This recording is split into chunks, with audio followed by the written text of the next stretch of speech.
Şunu almatkanda ile oturasıdır bu. Şunday oturuş gerek. Ramazan'da aldırıp koyuyor, oturuverirler.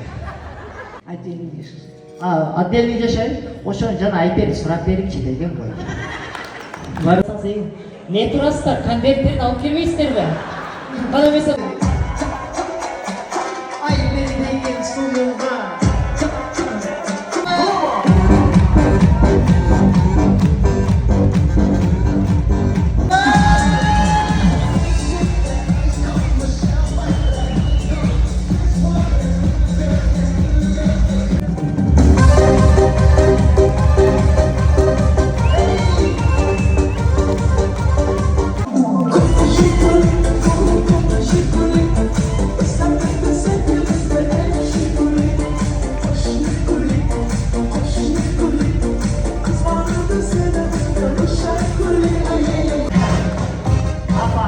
Апам айтайын dedi. Мына люстраны кийип алгансызбы? Сонун, мына айтайын ол.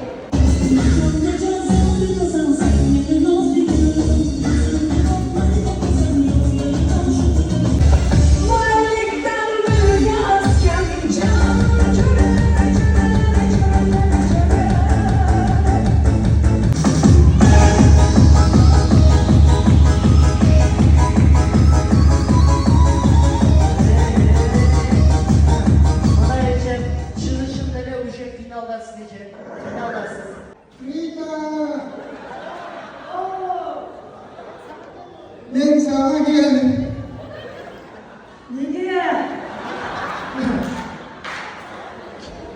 Kemal Tanrı abuzu verdin dikkat.